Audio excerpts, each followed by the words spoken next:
Welcome to the 68th installment of Ear to the Ground, the Land Stewardship Project's audio podcast on family farming, sustainable agriculture, local food systems, and local democracy. I'm Brian DeVore, editor of the Land Stewardship Letter. Erin Yanish is a self-described ideas person, but she knows that when taking on an endeavor as challenging as farming, even the best ideas aren't enough. So in the fall of 2008, she and her husband Joe enrolled in the Land Stewardship Project's Farm Beginnings course to learn how to turn their farming fantasies into reality on some family land in western Minnesota. Twice a month from October to March, the Yanishes, who were in their mid-20s, participated in sessions on low-cost, sustainable methods of farming. They learned goal setting, financial planning, business plan creation, alternative marketing, and innovative production techniques. The classes were taught by established farmers and other ag professionals representing a range of enterprises, from grass-based livestock production and organic cropping to vegetables and specialty products. The participants also attended on-farm events where they saw firsthand the use of innovative management techniques. Many of the 2008-2009 class participants were young like Joe and Erin, but there were also mid-career people looking for a change. Some had extensive farming backgrounds, others had none at all. Erin grew up on a farm, but felt she needed the class to take things from the idea stage to the planning stage and finally to the execution stage. Today, the couple's main source of income is Joe's thriving farrier business and a horse-drawn trolley enterprise hired out for celebrations and events.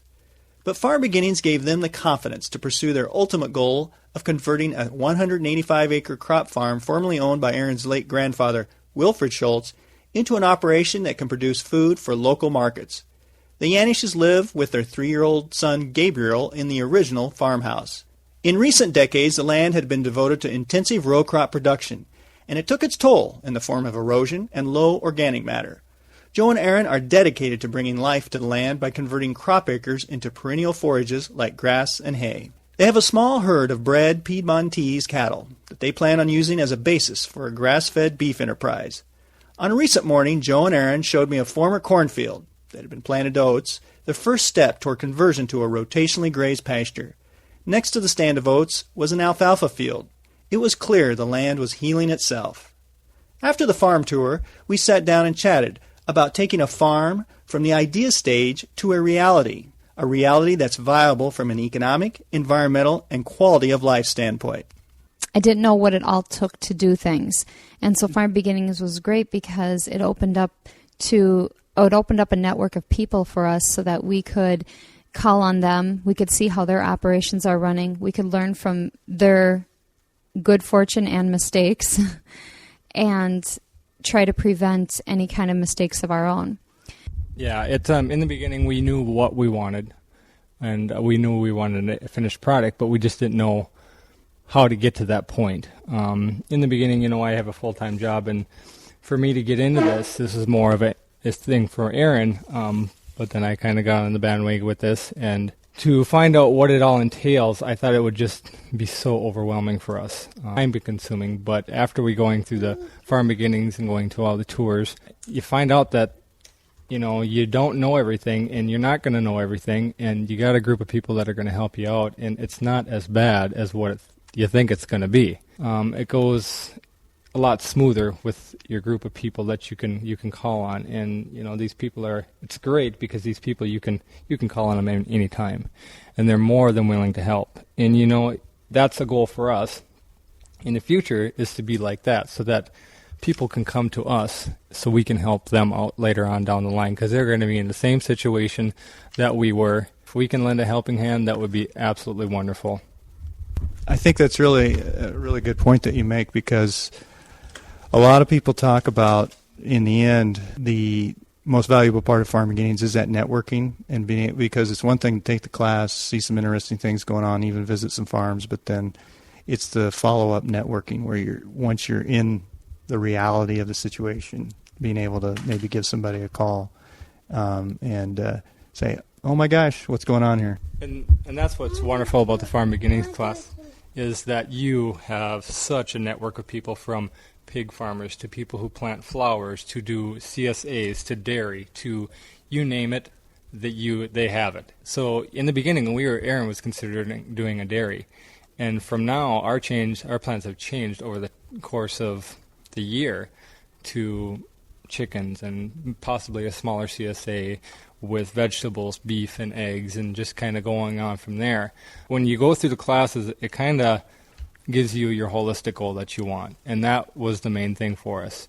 With Erin, her goal was to stay home and be more of a tighter family unit, and that's what we found out through this class, that we still can be more of a tighter family unit, and even tighter because we can all do it together. The other aspect, too, was that Joe and I both pretty much grew up in the farming community. We both worked on different farms, and my other thought was that Farm Beginnings maybe wasn't for me because I felt I knew a lot of things about farming. But in the end, I found that I didn't know a lot of things, and it really it broadened my horizons, and with the open mind that I had, I was able to be even better steward of the land, to be an even better farmer, to not leave as big of a footprint as I probably would have without the classes. This is your family's land, Erin, and you said it's been in the family since 1880. And so you guys had lived in the Twin Cities for a while and had come back, and you kind of had to make a commitment to the family that you would do certain things, that you would steward the land and the farmstead and that type of thing. I wonder if you could just talk about how important that is. And as we see land prices go up and it just kind of goes to the highest bidder, that type of thing, I think that's really a key way to keep some of these farms going as farms and as family-type operations is kind of that commitment to not just getting the highest price, but stewarding that land. Starting out, my grandfather, it was a dairy operation. Actually, before that, in the 20s and 30s, when my grandfather would have been a child, it was a poultry. They had a lot of poultry. They had the diversity. They had the beef, the dairy, the poultry, the hogs. And then it moved on to just being pretty much a dairy farm. And then it grew into being a beef and hog operation.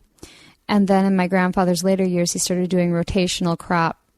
And the one thing that my mother witnessed, as well as my grandfather, was that the soil started to lose its life.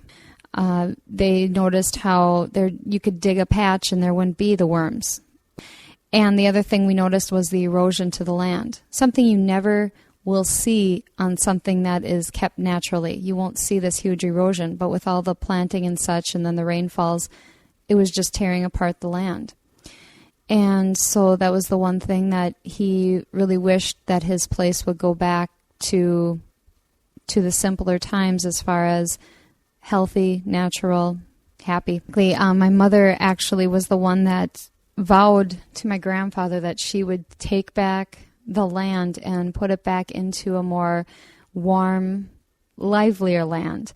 I think the biggest feeling that you get is if you're driving what is the countryside, sometimes you just get a cold feeling, like you see these hollow farms. You see these places where cattle used to live, and now we're moving into a bigger production of things, and we're striving for quality and quantity and not necessarily quality. And for us, we find that quality is much more, and it's that whole theme of the law of sowing and reaping. What you do today will take its effect tomorrow and will pay you back in the end. And so I feel that as a family union, we do not have a bunch of riches, but we are rich with a lot of other things, and we are able to do that because our hearts and our minds are in the right place for preserving the land. And when people drive by, we get people that want to stop in and check out our property. We have no clue who they are, and they're just like, yeah, we just wanted to see what you guys are doing up here. It looks so different than the other farms we're passing, because we have a diverse of animal on our property and the vegetables that we're growing and things of that nature.